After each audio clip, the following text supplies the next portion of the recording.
Thank you for your testimony. I think it is important that we know who comes to our country, who's visiting, on student visas. If we have intelligence that they're, here with bad intentions, we don't let them in. If they aren't going to school, they are sent back home. But we have a problem that seems to be recurring with one of our universities. Campbellsville University's been around for 113 years. I've been there many times. It's a great college. It's a real college with a great reputation in our state. They've had 3 students recently come in on student visas that were either had their visas taken away or returned back. I don't think it's because of there was any kind of actionable intelligence or that the kids did anything wrong or the university did anything wrong, but the Border Patrol agents are simply saying it's a fake university, which one is very insulting to our university and to our state. But I think it's not just the border agent problem. It must be some kind of central list. Wouldn't you think they have to type into a list for a student visa and say what universities are on that list? The university is on the list of approved students.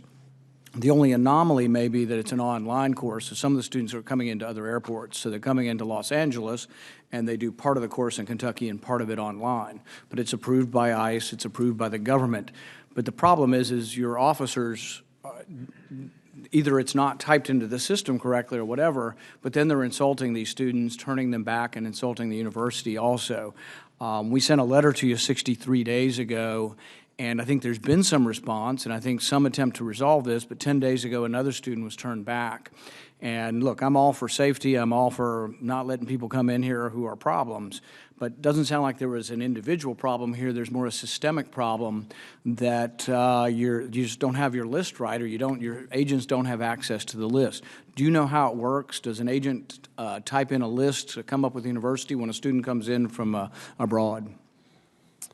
Thank you, Senator. I do know how the student visa program works. It's managed by ICE. You have to have, first of all, a certified program, certified university, and then the individual student visa holder has to be confirmed to be part of that certified program. I think all that's true, and they're still coming up and insulting our university and saying it's fake, and we've got no evidence, and no one's presented any evidence that they're not on the appropriate list. Sure. So I'm not familiar with the individual case, but we'll certainly look into it, and I'm glad you've gotten some response toward resolving it, but we'll take a look. We need more, and the sooner the better, because it's a big deal for someone to fly halfway around the world to go to school here and be, one, insulted, the university's insulted, and but we need some resolution. But you'll Yes. try to help us with getting resolution. We have somebody call us within a week or so and try to work through this so we don't have a recurrence? Yeah, we'll follow up. Okay.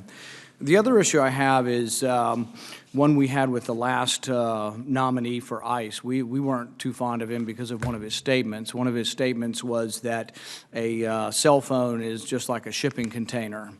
And not only do we object to that, we object strenuously to that. We're insulted by the comment. Do you think a cell phone is the same as a shipping container?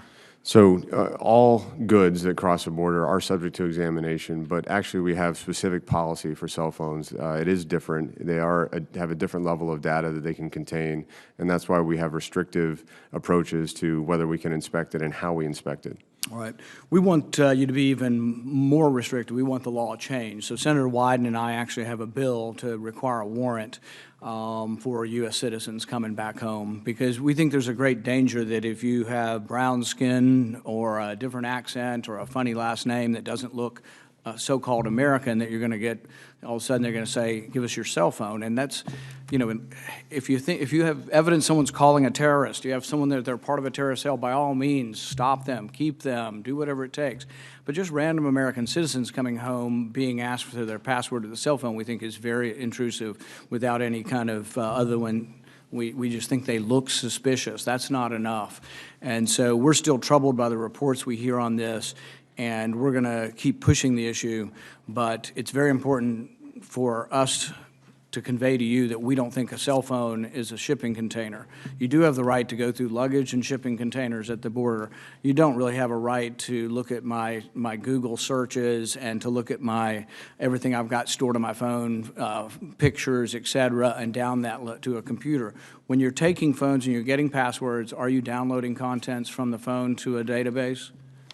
So there are a couple different types of searches. A basic search where you would just look at the surface content of the cell phone, and then more in-depth search of a phone or in the contents. It will require reasonable suspicion, supervisory approval, and several additional safeguards. Senator, I know your concerns are sincere and well-informed on this issue.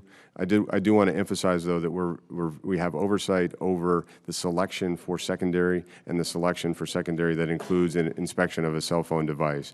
And any indication that would be done on the basis of race, religion, or anything else would be unacceptable, and it's overseen not only by CBP's Office of Professional Responsibility, but by our Civil Rights and Civil Liberties Office. You can see how the danger occurs, though, because a lot of it is ambiguous when you go to what is suspicion. And so you can see how there's a real danger, and for people coming back to be targeted based on it, even if it's not spoken, that there's a danger that there's a bias in the way this is happening.